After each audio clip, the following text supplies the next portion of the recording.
Hello beautiful people, welcome or welcome back to my channel. Welcome if you're new here, be sure to subscribe and turn your post notifications on so that you can be notified when next I post a video. And if you've been here before, welcome back. Thank you so much for joining me along my journey. As you can see by the title of today's video, I'm going to be discussing the possible link between gender-based violence and toxic masculinity. Yes, I said it, toxic masculinity.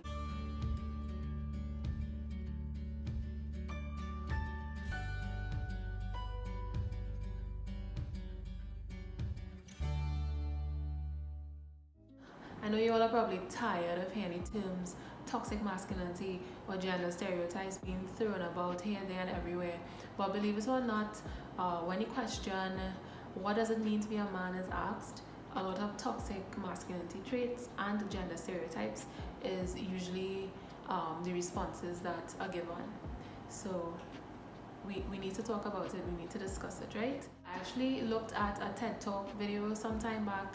I will actually link that video in the description below. The speaker for that video, I believe, was Tony Porter, and he made reference to a concept of a man box, which I think was really interesting. So basically, it's a box that lists a bunch of toxic masculinity traits, such as aggression and dominance, emotional repression.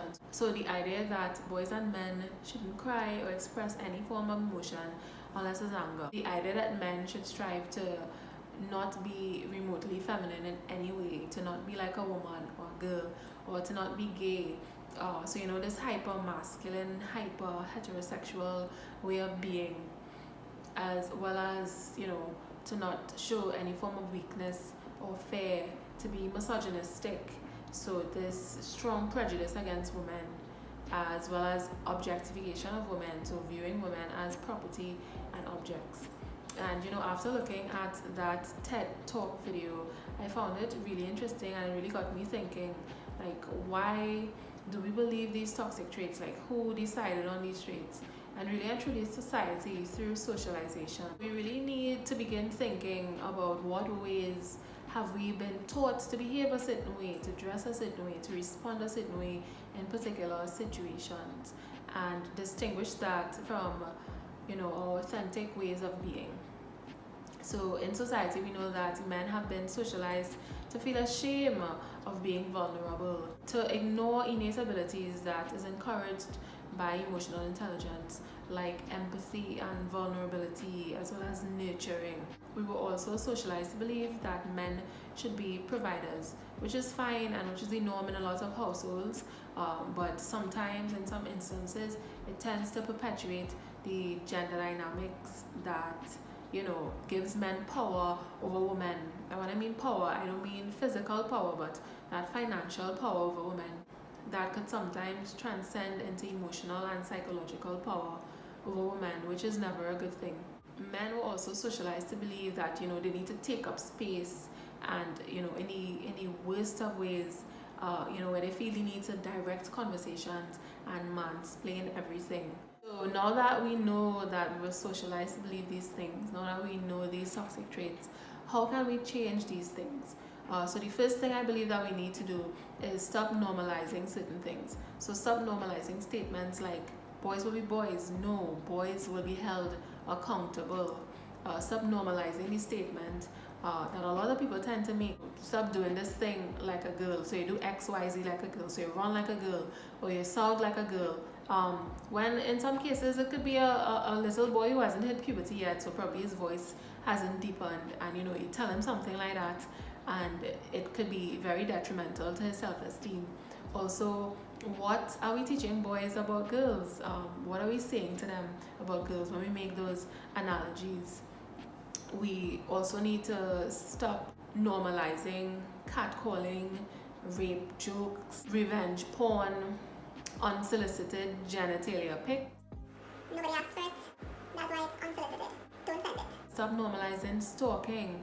We need to stop normalizing unwanted non-sexual touches, and by that I mean, you know, invading people's personal space, you know, touching somebody on the shoulder, on the leg, groping them. I don't agree with that at all, and we need to stop normalizing it, among a host of other things. You know, we really need to hold men accountable we need to really get men and boys involved in the conversation to help provide a solution to the pressing issue that is gender-based violence. Because it's not a battle of the sexes, nobody's fighting against each other. Everybody needs to be involved to put an end to gender-based violence. What we really need to do, in essence, is start deconstructing and redefining the definitions of what it means to be a man, and think about positive ways that it can manifest, so positive ways of manifesting manhood. So I also looked at another TED video, a TED talk. I can't remember who was the speaker for that video, so I may not be able to link it. Maybe I'll try to find it after.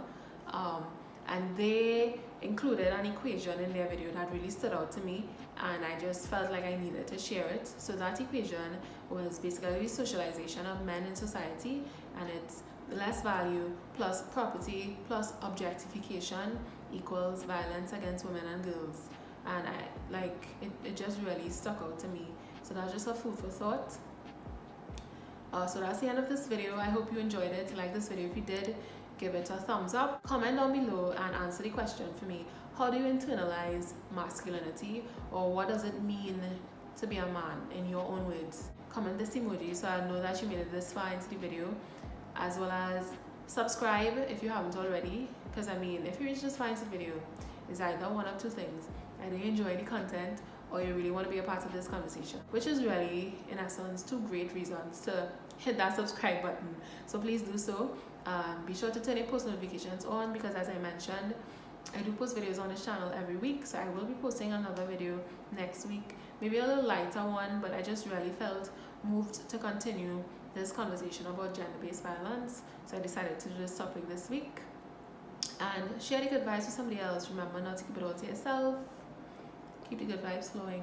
So that's it. Bye. Testing 1, 2, 3. Starting to feel the Christmas spirit. Alright, so this video I'm gonna do the samba. Samba is a Christmas dance.